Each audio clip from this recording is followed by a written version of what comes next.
I spilled my coffee a little bit, so that's why I was a little late, but welcome everybody.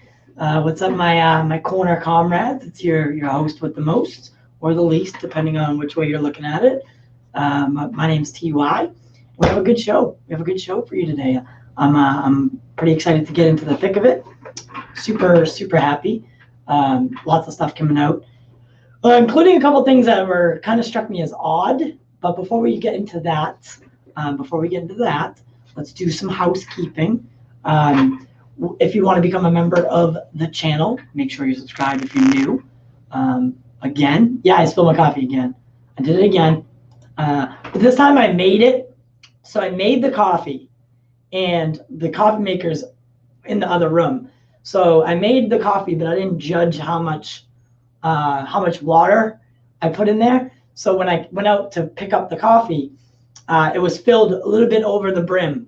And when I was walking with it, it was swooshing and just coming out everywhere, all over the ground. So I had to go back and, make sure the dog wouldn't lick it up, because I'm not an expert, but I don't think coffee with like flavored cream and sugar in it is good for animals. I don't think that's something that they should be drinking or licking off the floor. So I made sure to clean that up. But make sure, if you're new to the channel, that you're subscribed. Subscribe to the channel. By the way, we have a couple new members of the show. Well, at least the subscriber list. Welcome to Mike's Media, Rel McMillan, I think that's the name, Ahola T, and Batgirl 99. Welcome to the channel. Shout out to a couple people. That are a part of our Patreon program. Those are Caden Reed, Nick DePalma, and Odd. We launched that about 2 weeks ago, and we have those 3 so far. We're looking for more members, so you can get exclusive access to podcasts a day early, any pre-recorded content a day early, discounts at the store, free yearly gifts, private Discord. Well, the Discord we just made public because we want more people to join it. So the Discord just became public, but we do have a private community on Patreon. So if that sounds good to you and you want to be joining that, make sure that you head to the description, and the link's there. The link is in the description. So guys, got a funny story. Not a funny story, but something I want to lead with before we get to the. Oh, I gotta change the. Gotta put that back. Before we get into all like the Snyder Cut stuff, I started a show because I'm running out of shows, right? So I'm running out of things to watch. I'm running out of content during this whole pandemic. I've watched everything that's there possibly is to watch. So I started the show called, and people have been asking me to start this for so long. It's called The 100. So I started watching it, and I'm not sure if I like it. It's pretty corny. It's pretty, oh, that's a terrible picture that I put there. It's pretty corny, but like I'm on season 2, episode 3, I think. But what are your thoughts? Do you guys like The 100? Should I keep going? It's a show that I don't know if it's for me. I mean, put it this way, I'm like the biggest Supernatural fan there ever was, right? Like Sam and Dean are my life. And like I love that show. I really do. I love it. But The 100 is just like it's, like Rasha says here, it's a bit cheesy. I'm about to fry up some chicken cutlets. Who's coming through? Your boy here is coming through, that's for sure. It's a bit cheesy, but it's actually pretty good. You should check out Warrior on HBO Max. Great series. Keep going. So I'm on season 2, episode 3. Basically, I'm on the episode where the people from the Ark have made it all the way to the ground in the ship. Like they brought the Ark down, but they left the leader up there, and then the leader thinks he has a baby with him and jumps with a suit all the way across, and then he takes a missile all the way down to Earth and joins them. But he's not joining them. He's on like a separate. He's in like a sandy area, and that's where I left off, is where he's in the sand, and he looks up, and it pans out, and it's like he's definitely not where the rest of them are, and that's where I am right now. But you know, they just found these people, the Mountain Men, and they're stuck in the Mountain Men, the Mount Weathers ward. So that's where I am. But it's just like, it's a little bit corny, and I don't know if I'm into it. I'm like judging whether I'm into it or not. And I understand where you're coming from, Rasha, right? It starts to get really interesting in season 3. I wouldn't mind rewatching it as you go through it. I'm down. We can watch it as a team, whatever. But a show you shouldn't have to watch a show until season 3 before it actually becomes a show you watch, right? And that's the ongoing debate, right? People always saying, like, especially for like Game of Thrones, oh, push through. Breaking Bad, oh, push through. I don't know. Am I into that? I don't know. Really, at this point, what I'm watching it for is for Clark, because Clark is something else. She's beautiful. I was going to say something I probably shouldn't have. Let's move on. But yeah, Clark is probably my favorite thing about the show.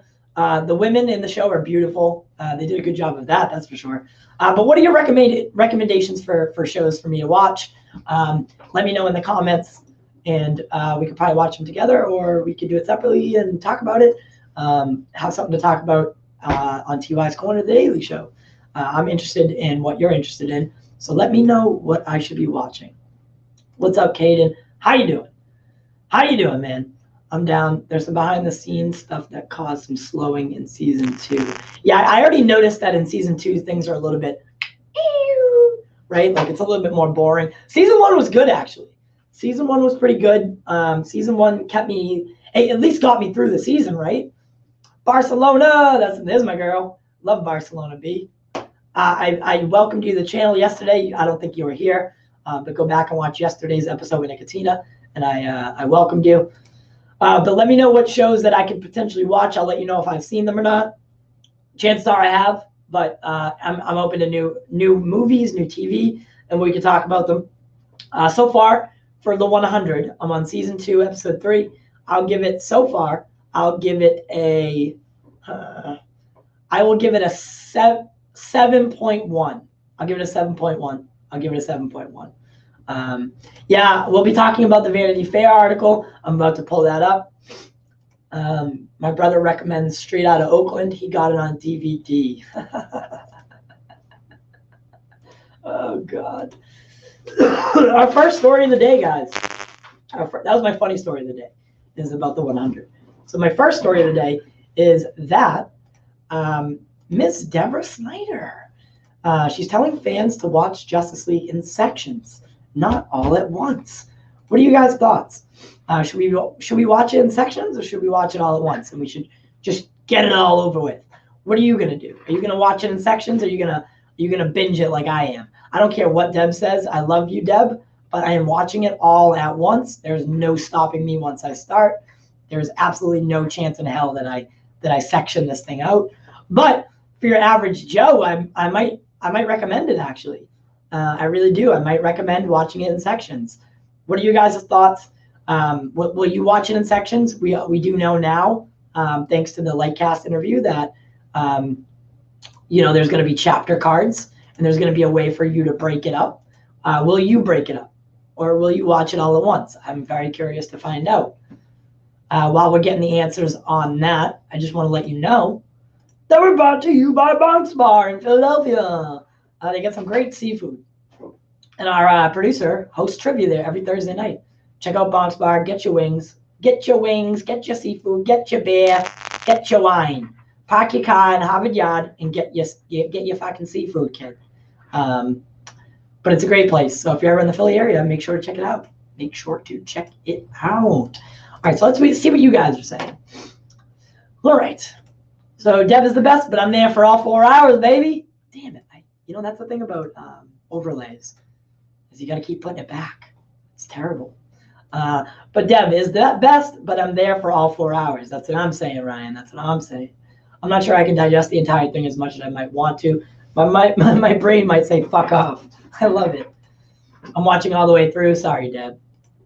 I'm still confused on how they released this Justice League. Snyder said it's one shot, 4 hours, but IMDb says 2 episodes. Right. We don't know. It's very confusing. I understand. What I would say is that I think Zack made the film as a 4-hour film, right? It's meant to be a 4-hour film. And basically it'll have an intermission, like in the middle. It's gonna stop and it's gonna play part of the score, and it's gonna literally be labeled intermission. So I think what IMDb is doing is classifying it as 2 separate episodes put together as one. Kind of like when WandaVision came out on day 1, episode 1 and 2 were put together and they flowed, right? They flowed right into each other without you having to do anything. But it's still 2 separate episodes, and it was kind of like put out as one, but it's technically 2 separate episodes. So that might be what's happening with IMDb. Although I truly don't know. I did see that though. I did see that IMDb labeled it as 2 episodes, and I am pretty interested. I want to watch the whole thing, but on the day. I know that's the struggle that we're all facing. I'll be there on my couch with snacks, soda, and my dark side tank top ready. Let's go. By the way, check out our store. I released a couple shirts that say Restore the Snyderverse with like the bat logo. The link is in the description. And all of the stuff that's labeled AFSP or Zack Snyder Justice League will go to AFSP. So check that out. It's going to be really cool and really fun. I just ordered a couple samples to see how they came out. I'm digging how they came out so far, though. All right, so I'm going to share my screen for this next one.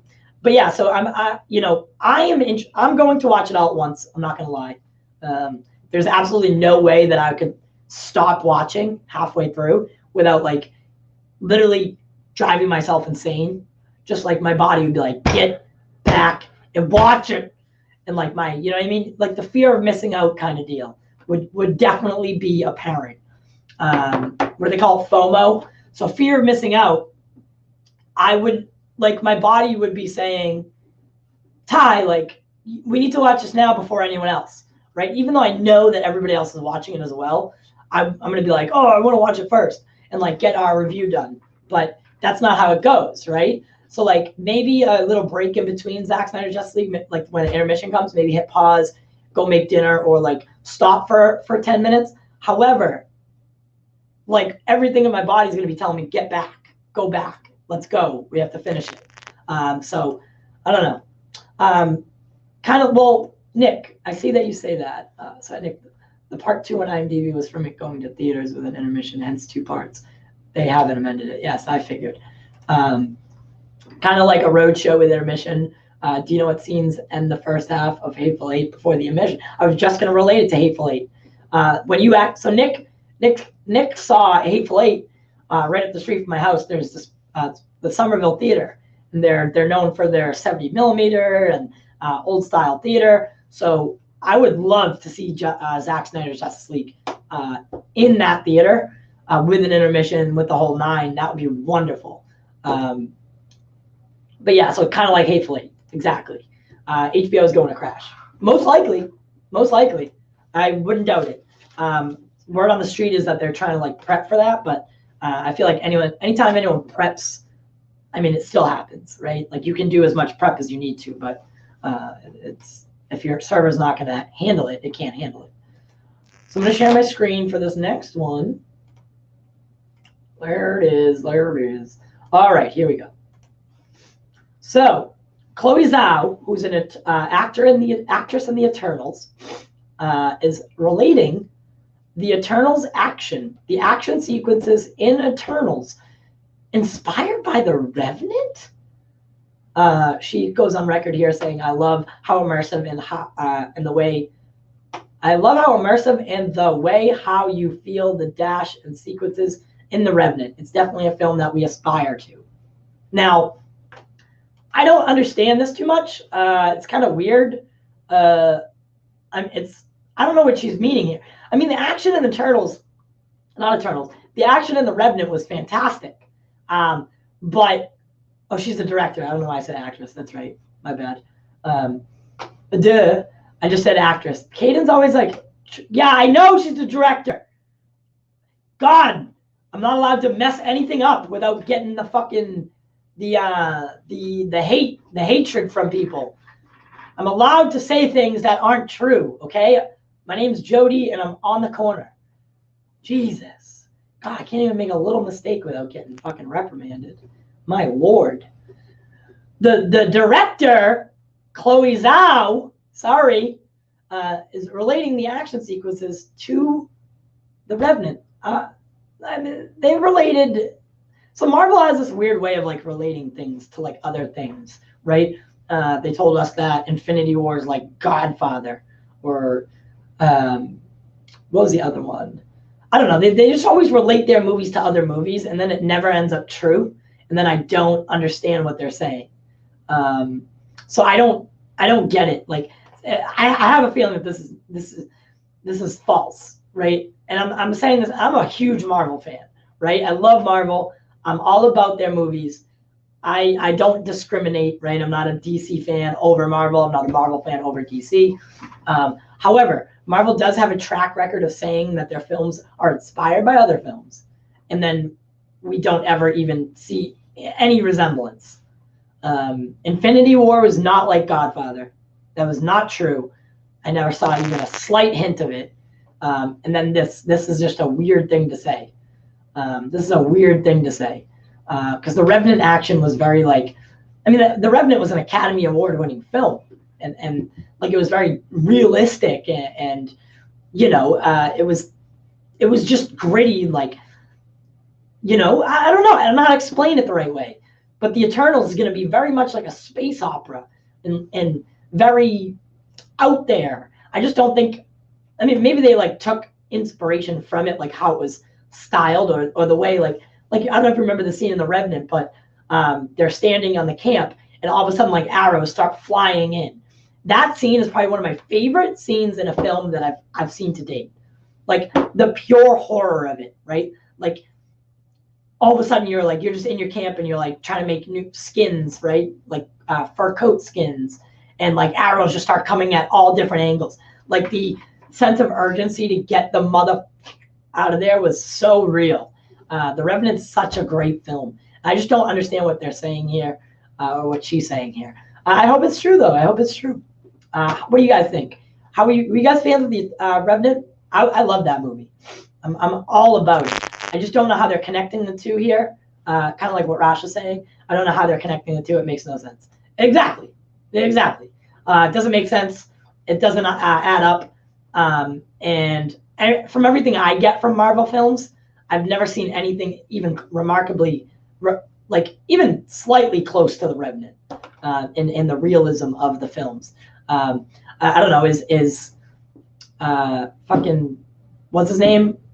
Stark. Is Stark gonna sleep in a bear carcass or a deer carcass to get prepared for the role? I don't know. I guess we'll find out. I guess we'll see. All right. So now that we get that weirdness out of the way, look, I get a couple things. I don't have graphics for them, but a couple of news pieces.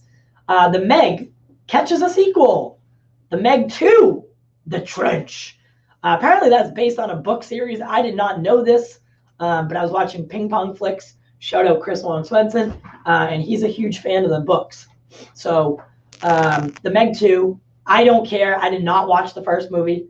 I did not care for the first movie, nor do I care for Jason Statham as an actor. But, you know, if this is your thing, then that's your thing, right? If you like this, if you like the Meg, then, I mean, I heard it was good. Exactly. I'd rather watch The Trench from Aquaman. The what now? Yeah, the Meg. The Meg's getting a sequel, ladies and gentlemen. Isn't everyone excited? The Meg. I'm so excited. The Meg is getting a sequel. Another thing is a reboot of The Running Man with Edgar Wright is in the works at Paramount. The original Running Man was with Arnold Schwarzenegger, so we're getting a new one of those in the works with director Edgar Wright and via Paramount. So we'll keep you updated on that as well.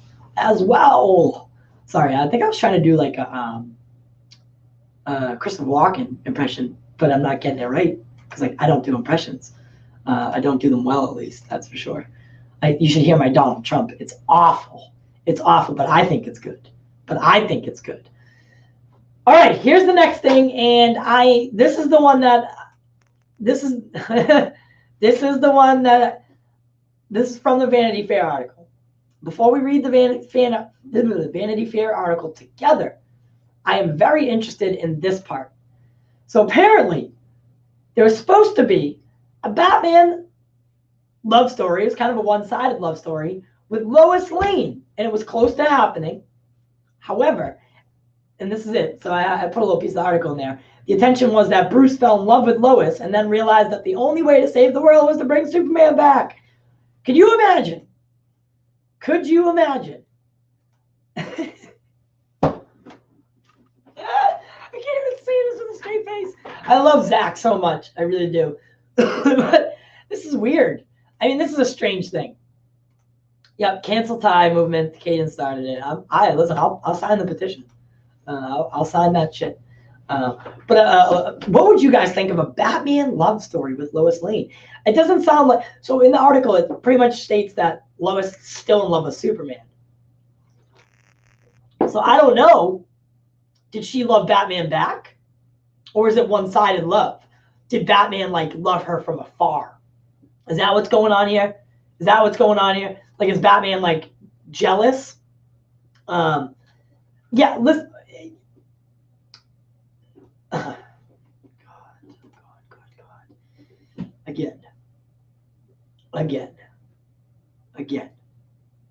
Again. I'm allowed to have views too, you know. I'm not just used and abused and come on here every day, tell you my opinions, and then I get made fun of. But I'm interested in the fact, like, how did that go? Like, how would it have went? Would Batman love her from afar? And like, would it be something that he told her about? Does she know that he is Bruce Wayne is Batman? Or at least, like, does she know like everything? Like, does he bring her in? Does he? And where's Catwoman in all this? Is Selena Kyle? Was that ever a thing in that story? Was he divorced and then kind of like, you know, now he's back to his old self, right? He finds his moral compass again. He's putting together a team. Blah blah blah blah. You know, he's back to being Bruce Wayne, Batman, the hero, right? And then falls in love with Lois Lane. Like, I think it's an interesting dynamic, and we've seen it before. It's not like new by any means, but I don't know if I'm interested in it for Zack Snyder's Justice League. I don't know if it fits, and I'm glad that you know, this isn't maybe the way we're going anymore, because you know it was Superman and Lois, right? Like, you know, and I mean, it's a cool dynamic. It really is. It's like, I guess it's a cool, like, it's like a twist, right? It's like a throw a batarang and everything, but you know, it's cool. Like, I have faith in Zack, and I have faith in what he would have done with it. But I'm just interested. I would maybe I'd like to see like a variant comic or like a story where, like, what if, kind of, where we get to see what would happen with that. What up, all? It would be fine if Bruce and Lois found comfort while grieving Clark. Yeah, exactly. I don't think it's out there. Maybe it's guilt-driven love. Yeah, definitely. Like, exactly. So I'd relate these two comments, right? These two. So it's guilt-driven love, and they find comfort in each other while grieving Clark.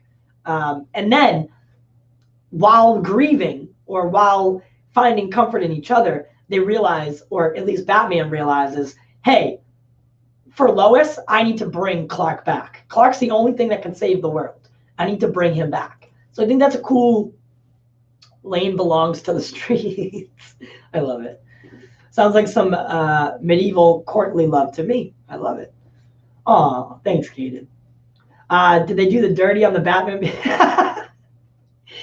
Zhao, check this out, by the way. So, okay, so we did a Black Label the other night about that. And it was a fake article, clearly. Definitely a fake article. And we know this to be a fake article because we found it. So Caden found, Caden, this guy, he found an article that was written the same exact way, same exact description, except it was Spider-Man 3 instead of the Batman, and it was Tobey Maguire instead of Robert Pattinson. So definitely like fake story. I just thought that was hilarious when he sent it to me. Yeah, so together Lois figured out Clark was Superman. She saw half of Bruce Wayne's face in BVS in the Martha scene.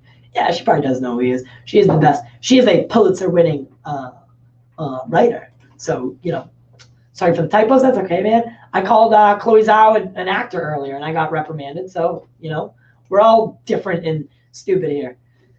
Maybe that's what happens in the first Knightmare timeline. She was my world, and you took her from me. Oh, that's a good point. That's actually a good take. That would give way different context to what he says, right? You took her from me. Like, right, he brings Superman back, but Superman's not the same when he gets brought back. So Lois maybe continues down the Bruce path. And, you know, then we got like a nasty little love triangle there going. And that could lead towards Superman joining Darkseid's forces. That's a good point. Thank you, Ryan. I like that. It's a love triangle turned into a square. Bruce, Clark, Lois, and Diana. Ooh. I've always wondered, do you think anything's ever going to happen with Bruce and Diana? Because their chemistry is on point. There really is. Like, they have good chemistry. Definitely on screen too. Digging what they like when they talk and when they team up and everything about it. Like, they just have good chemistry. That scene, I know it's a Joss scene, but the scene when like he takes off his suit and like he's all bruised and she's there. You know, the whole dynamic between the two I thought was done really well. And I mean, who better to be a couple than Batman and Wonder Woman in this world, right? But we'll see. We'll see. We'll see. He rips out Bruce's heart, literally and figuratively. Yeah, he does. So like it's off screen, but his hand goes in, and then Bruce starts screaming, and you can just tell that Superman like stuck his hand, you know, vibrated his hand enough and stuck it through him. Just kidding, that's a Flash thing. But yeah, so let me know what you guys think. Would you be open to seeing that in like some variant way, in some other alternate timeline? Would you be willing, or not willing, but would you be open to that kind of storyline? And do you think that maybe they should have went with that kind of storyline? Speaking of the Vanity Fair article, I figured we could take a look at it together and go through it and see if, you know, see whatever. It looks like it's a good little article, and I'm interested in it. I do have some news for you guys later that I think you're going to really enjoy. We can finally say who's working with us on our documentary, and I'm going to reveal that today to you guys. So I'm very happy to announce that today. And the format has changed for the documentary. So please stick around because it's going to be a good announcement, and I can't wait to let you guys know who's working with us and when it will be released and all that good jazz. So make sure you stick around. So let's read the Vanity Fair article, or at least a little bit of it. We don't have to read the whole thing, unless you guys want to read the whole thing. All right. Oh my God! Look at the first thing that pops up is woo, woo, my Lord, goddamn Gal Gadot in that shot. I'm very glad that's the first thing that popped up, because I know what else popped up. This picture. No, just kidding. That's not what I was talking about. All right. So the article came out, is it today? Yeah, it came out today by Anthony Bresnikan. Today, February 22nd, 2021. It's titled Justice League, the shocking, exhilarating, heartbreaking, true story of #the Snyder Cut. And here we have it. I love when they started with a big letter like this. I don't know why. It looks way more official when it started like this. I don't know about you guys, but I think it looks more official when it started like this. Gal looking like a 3-course meal, baby. Woo! Love it. My God, she's so gorgeous. It should be illegal to be like looking like that. All right, so Zack Snyder, the director of Justice League, has never seen Justice League. His name's in the credits as the filmmaker, but he's never sat through the version released to the world 3 years ago.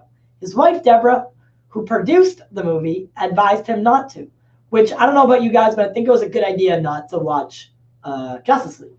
At least like, all right, so put it this way. If I were to release, or if I were to work on something, right, and put all my heart into it, and then something happens and I have to step away, right? Someone takes over but changes the whole project. Like, I wouldn't want to watch my work get pretty much dismantled, put back together in every single way that I didn't want, right? So I understand why Zack didn't watch it, and I'm glad Deborah advised him not to. In late 2017, months after the couple cut ties with the superhero epic, amid an increasingly demoralizing battle with Warner Brothers, Deborah Snyder sat in a screening room on the studio lot alongside Chris Nolan, one of the movie's executive producers, as well as the director of the Dark Knight trilogy. She braced herself as the lights went down. It's a weird experience, she says now. I don't know how many people have that experience. You've worked on something for so long, and then you leave, and then you see what happens to it. What happened to Justice League was a crisis of infinite doubt. A team of executives who lost faith in the architect of their faltering comic book movie empire, and a director in the midst of a family tragedy that sapped him of the will to fight. Joss Whedon, a director from another universe, the Marvel Cinematic one, left the Avengers after 2 movies and crossed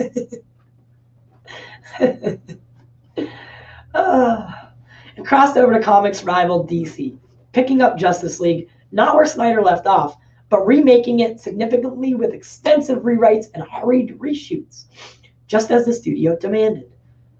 On November 17, 2017, the team-up between Batman, Superman, Wonder Woman, Cyborg, Aquaman, and The Flash didn't so much debut in theaters as crash into them. It was sneered at by critics, shrugged at baffled moviegoers, and all but disowned by those who created it. Whedon had since been accused of unprofessional and abusive behavior on set. The director declined repeated requests for comment. Of course, because he's a pansy. He left his name off the movie except to claim a shared writing credit with Chris Terrio, who had written Snyder's previous installment, 2016's Batman v Superman, Dawn of Justice. All right, so let's get down here. There's a couple pieces that I would like to pub out. So publicly, everyone close to the movie practiced their smiles and rehearsed their talking points. And this was really interesting to me, this part, right? So publicly, everyone close to the movie practiced their smiles and rehearsed their talking points in hopes of doing no further damage to the project. Not that it helped much. The movie earned $657 million globally, which sounds like a lot of money until you consider the nearly $300 million budget. So pretty much a movie like this, a movie like Justice League, should have been close to the $1 billion mark. It should have been, honestly, it should be over the $1 billion mark with today's standards for movies and budgets and popularity of superhero films, right? They go into these things thinking, oh, cool, we get a $1 billion property here. So it's unfortunate that it happened like this. But the article goes on and talks about a lot of things. In the article, we do get a couple shots of. So look at this. Look at this Joker right here. My God, are we channeling our inner Jesus Christ? Are we not? Some great shots, though. I really am talk about Ghost of Christmas Past, right? And listen, I have a theory on where they are. I think they're being held captive by Darkseid. Now you could tell me I'm wrong, but I am on I'm at least on the track of thinking that they are being held. Damn, bro, you got some huge nipples if those are your nipples. But I'm on the track of thinking that they're being held captive by Darkseid. We get our first look at Mera, Amber Heard as Mera in Zack Snyder's Justice League. I don't know if the claims about someone taking over the position as Mera. However, it could happen due to the Flash storyline. They could recast her character, and no one would think anything of it. And then Zack could keep Amber Heard as Mera in the HBO Max projects. We get a great shot here of Batman. Look at his cowls, very beat up. The nose is very beat up. Shout out Rasha for sending me that picture. I'll show that later. But the detail in these images is fantastic, and I'm really digging what we're seeing here. I'm really digging it. But the article does go on. It's a really, really good article. I recommend it to anyone that wants to know more about what is going on, what happened, and what went on behind the scenes, and why the Snyder Cut is a different film altogether. I really do. I recommend it because it's a good article. We're not going to read the whole thing, though. I don't have time for that. But yeah, so like I said, I did get these. Where is it here? Okay, so yeah, here we get some shots. I pulled the shots that we got. Some new Knightmare images of the Snyder Cut drop. Some new character shots dropped. We get our first look at Mera in Zack Snyder's Justice League. And like I said, now look closely. I believe that they're being, so I believe that what we're seeing, at least the ones of Batman and Cyborg, they're in that same little room, right? I think Darkseid has got them captive, or someone has them captive and they're being held, because why is everyone in that setting? I'm sure they're not taking pictures. They're not like, I'm sure that's an actual setting in the film is what I'm saying. Or at least I hope so. Because it looks like that same place that Superman brings Ben Affleck's Batman and the other crew in the Knightmare timeline. Like, you know, the pit, the down in the, it's like cement walls and stuff. It looks like it could be something like that, where our Justice League is being, or what's left of our Justice League is being held captive. Hence why we only get looks at certain people in the Knightmare timeline, and they're being held captive. Maybe something to do with Cyborg. I'm very interested. I have so many questions, but the shots were gorgeous.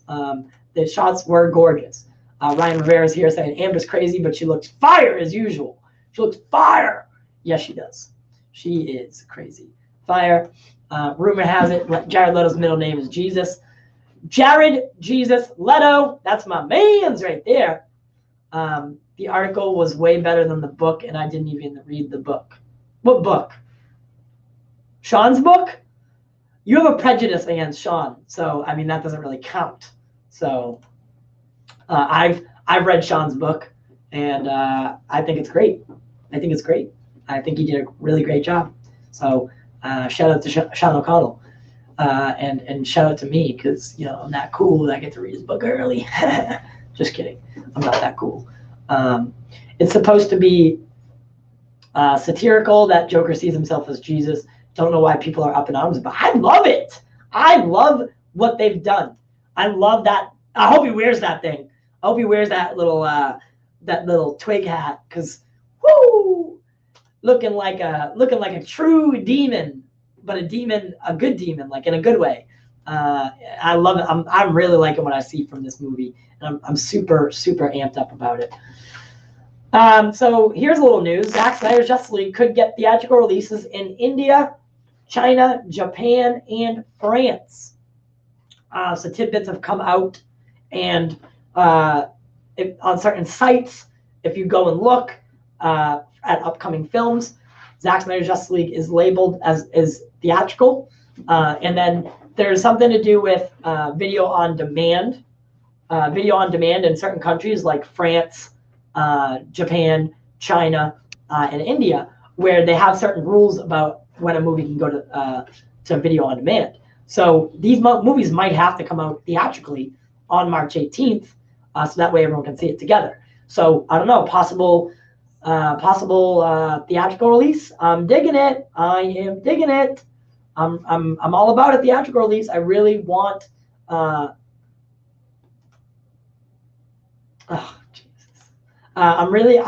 would love to see this movie in theaters, and I'm really hoping that maybe 10, 12 days after the Snyder Cut debuts on HBO Max, that we get some sort of limited theatrical run. Maybe in each state, a handful of theaters get it only, and they have to have the capabilities of some sort of IMAX theater. So I'm really excited about it. and I'm really digging what we got today. That article, like I said, it's a good read. I recommend that you check it out. Unfortunately, guys, today is a shorter show. I have a bunch of shit that I'm working on, but I like to see you guys at least once a day, whether it be a quick dip, a podcast, a live show, a daily stream, who knows. But I did want to make sure I got to you today. We have our Monday meeting for the Pop Culture Corner, actually like right about now. But before we get to that, I have a little bit of an announcement. I suppose we can do this now, as I'm really excited. But guys, first, make sure that you are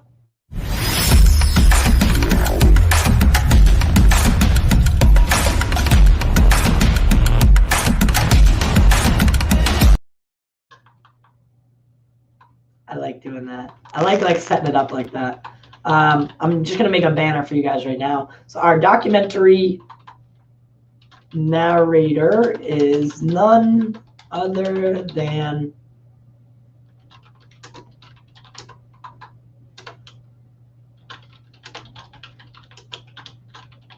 okay, so I got it all typed out now. I didn't make this banner earlier, but I didn't know if I was going to be able to share this information today. But I'm definitely going to do it. So we're working on a documentary right now, and it's called. It's a documentary, and it's focused on the events that are leading up to the release of the Snyder Cut. It details all of what happens. It details all of what's good and leads up on all the events that happened. Pretty much, if you took Sean O'Connell's book and made a video documentary series, right? It's kind of like the same thing. We didn't use Sean's book in any way, form, obviously, because we can't do that. So Jack wrote the script, and Jack penned it. I'm editing it, and we grabbed someone to narrate it. And that person happens to be in Zack's cut of Justice League. And that person, wait, where did it go? I just made a banner for it. I didn't really save it. All right. Anyway, so we're working on that right now. The format is once. However, it's proving that we're not going to be able to do that. And what we're going to do is we're going to release it in 3 or 4 episodes, and it'll be an episodic thing. That way, we're not rushing to get it done. We were originally going to release the whole thing March 1st or 2nd. However, I did get word of another comic book cast or comic movie cast or whatever. They're kind of doing a similar thing, and they've already been doing it, and they're releasing theirs on March 1st. I don't want to impede on them. I didn't know that they were doing it until I was on Vodka Stream. The last time I was on the Vodka Stream with Dave Pena, which was last Friday. It was live too. As soon as he said it, he was like, "Oh, we're working on this," and we're 2 episodes in. I was like, "Oh, that's interesting." I put my head down because I was like, "Damn it!" But they're doing something similar. However, ours is it's going to be different. It details all the little details, and we have several different people from the movement all being featured in it. And Ray Porter, the voice actor and motion capture actor for Darkseid in Zack Snyder's Justice League, is doing our narration. So I'm pretty excited to unveil that information and that all the proceeds from the documentary or the docuseries are going to go to AFSP, and we've made that work with Ray. So Ray is finishing up chapters 1 and 2 right now, and chapters 1 and 2 for the docuseries will debut on March 2nd. So March 2nd, we'll have like a little red carpet premiere. Hopefully Ray will be able to join us that night. We're working with people like Lightcast, Film Junkie, Nerdy in Many Ways, Garza. They're all helping us. They're doing like talking heads for it. and we're calling in every single favor we have. So it'll release episodically, and it's going to be a really, really fun time. Like I said, it details everything from Batman v Superman all the way to release the Snyder Cut and when it was actually greenlit. So we've had a lot of fun making it so far, and I'm going to be able to share a clip with you guys. It doesn't have Ray's voice in it. It's like the intro that I made for it, and it has like all the people that are going to be in it, and it has all that. So I'm working on that, and I'm working on a way to kind of be able to show off a little clip of it next time that I work, or next time that I do TY's daily show. So make sure you're here for that, because it's going to be a cool. It doesn't have any about actual like documentary in it. It's more or less just the intro part. But that's like what I want to show as that's what I want to show as like a little teaser, or at least to get people excited. It just has everyone's name in it, and it has all the details of like the intro is really good actually. So you're really gonna like it, and I'm really excited. I'm really proud of how it's coming out so far, and I'm really excited that we got to work with Ray on this. He's such a good guy. He's such a cool person, and he's so down to earth. But we were originally going to release it all at once. However, that wasn't in the cards. It just wasn't. But at the end, and it's kind of weird because, right, kind of like the Snyder Cut originally, or at least when we first heard about it, was episodic, right? And then they were going to release the whole thing as a movie at the end. So what I'll do is we'll do the episodes, and it'll be so March 2nd, the first one will release, and then every week after that, another episode will release. And it will be weekly. And that will bring us right up to March 18th when the Snyder Cut debuts. And, obviously the most hype is going to be surrounded around March for the Snyder Cut. So we figured this is a good time to put it out. Working with Ray Porter on it has been, at least talking to him like a partner on this has been really fun. He also has other things going on that he's doing. So that's why we can't release it all at once, because we need a little bit more time for him and for us to edit. So I've been trying to edit it by chapter. And when I was editing it by chapter, I was like, releasing this in an episodic form isn't such a bad idea. First off, it like gives people something to look forward to each week. And it tells the whole story. The whole story. Anything we can prove to be true is going to be in there. And it's going to be a really fun time. We hope you'll support it. And we're proud of how it's coming out so far. I hope you'll enjoy it. I really do. So next time we do a stream, I'll share with you the intro, and we'll hopefully get a little hyped for it. So, and I'll be so before episode 1 drops, we'll be showing little clips of it. I think we're gonna do like a legitimate like media run. So next time I'm on Film Junkie, I'll ask him to. We'll play a little clip of episode 1. We'll go on like Squadcast Media, have them play a little clip, kind of do like a legitimate media blitz for it, and try to get the word out about it, and promote it. So it's really fun to work on. It's been like an absolute joy for me, and that's kind of why I have to cut today short, because I have a meeting with the rest of the boys about with the rest of the Pop Culture Corner boys about not only that, but our March 31st Kong versus Godzilla vs. Kong show that'll be live from Showcase Cinemas. Although, I'm a little aggravated today about something that's going on behind the scenes, but we won't get into that. But I'm really excited. It's been such a fun ride. We have so much in the works for you guys. And remember that if you're a patron, if you're in the Patreon corner, I'll be sharing behind the scenes footage of the documentary and about any other pre-recorded thing. I do recommend becoming a member, because you guys are going to be our test audience. Anyone who's a patron is going to be part of our test audience for this little documentary. And you get all those perks as being a member. And also you get to join us all the time for watch parties. You get to get podcasts a day early, discounted merch, and I'm rolling out merch all the time now, or at least new ideas. And then you'll get, discounted or yearly gifts. I'm sorry, I already said discounted. Yearly gifts on me or on us, sweatshirt, whatever you want from our store. I will personally buy it once a year for you. We can do it whenever you want. You just have to be a member for a couple, probably 3 or 4 months before you ask for the yearly gift. And obviously, right, you can't just sign up and be like, hey, I would like that $50 sweatshirt and then cancel the next month, right? That's not cool. But we're working on integrating it all into YouTube so that when you comment, it says you're a member. We're really excited about what's in the works, and we're really excited to have you guys all as a part of it.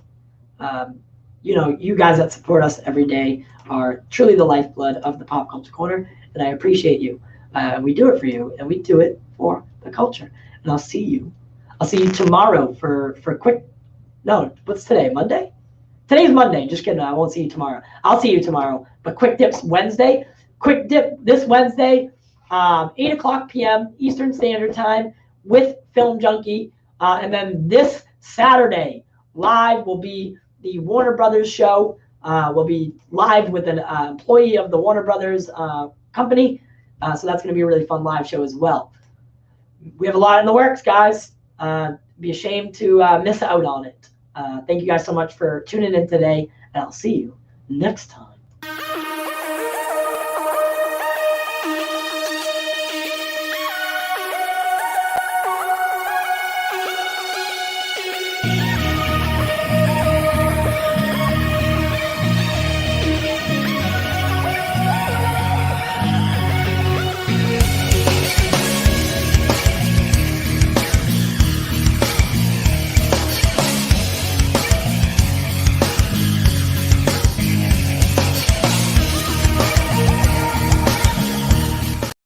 Everyone, this is Chad Michael Collins, aka Echo 31, and on behalf of the Pop Culture Corner, I just want to say we do it for you, we do it for the culture.